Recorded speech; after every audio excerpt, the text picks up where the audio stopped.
There's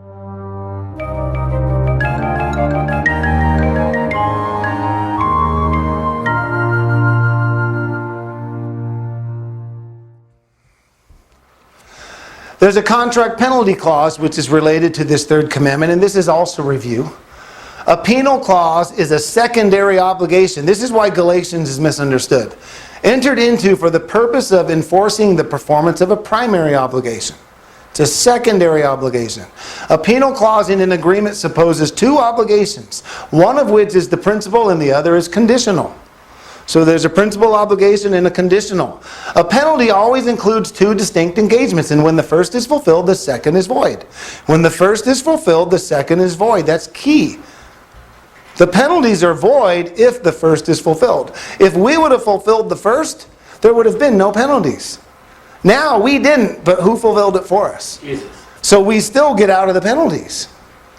Christ has redeemed us from the curse of the law. He didn't redeem us from practicing the law. He redeemed us from the curse of the law.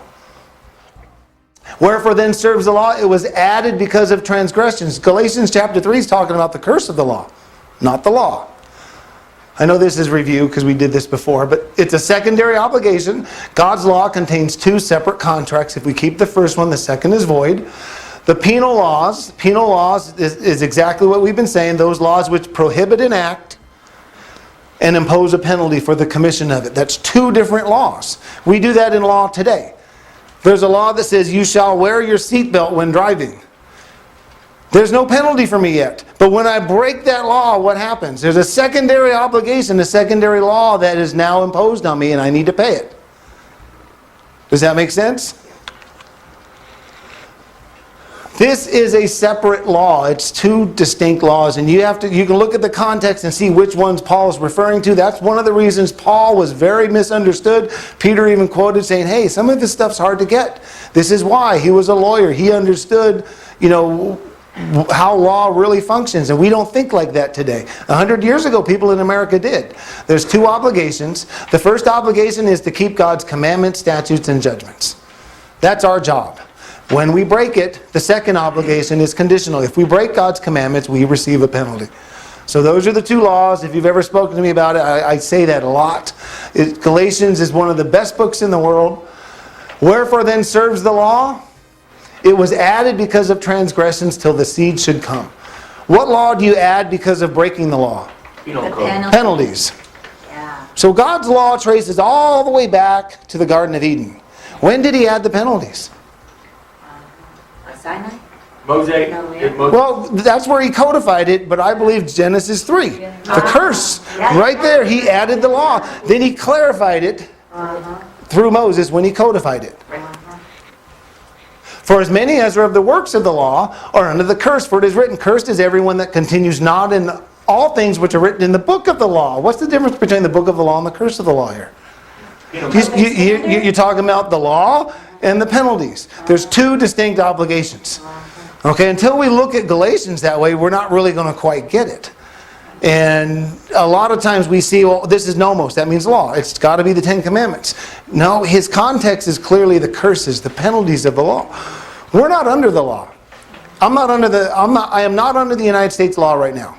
If I drive home and I speed and I get a ticket, now I'm under the law. I have to go pay the penalty. Do you see the difference? And we're talking about under law, under grace. We're not under the law, under the curse of the law, under the penalties. Someone paid it for us, so we're now under grace. We have grace that we're now forgiven. Does that kind of make sense? I'm adding a little more to when I taught this before, just to try to help clarify some of these things. Wherefore the law was our schoolmaster to bring us unto Christ. You guys remember the definition of schoolmaster, right? It's not what we think it means. Strong's Dictionary says it's a boy leader, a servant whose office it was to take the children to school. Easton's Bible Dictionary says the word does not mean teacher, but pedagogue, i.e. the one who is entrusted with the supervision of a family, taking them to and from the school, being responsible for the safety and manners. Hence, the pedagogue was stern and severe in his discipline.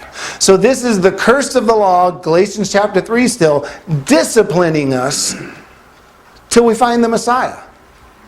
That it shows us how we need the Messiah, because it's disciplining us. We're receiving curses. We're realizing we're not doing it right. The Messiah is a picture of the law. So we need to just recognize what Paul's talking about. This is the contract penal clause of the Mosaic law, which is why the law is not made for a righteous man, but for the lawless and disobedient. Wait, the 10 Commandments aren't made for righteous? Should the righteous person follow the 10 Commandments? No, the penalties aren't made for the righteous person. I've got friends that used to, because you guys know how much I'm really into the Levitical priesthood, and they say, well, gosh, if we were doing that, I'd be at the temple every day slaughtering animals because I sin so much. The reality is you wouldn't. You'd be going to the temple as often as you go to court today. It's for the unrighteous, the people who are committing sins, breaking God's commandments. And that would be one of the codified commandments, not our thoughts. We'll get to thoughts when we get to the 10th commandment. But it's a little different than what we think. Breach of contract, that's where we're at now. It's the non-performance of any covenant agreed to be performed, or the doing of an act covenanted not to be done. That's our position in America today. We're in breach of contract. We've broken God's law, and we're receiving some curses. That's what this the third commandment's really about. This penal clause.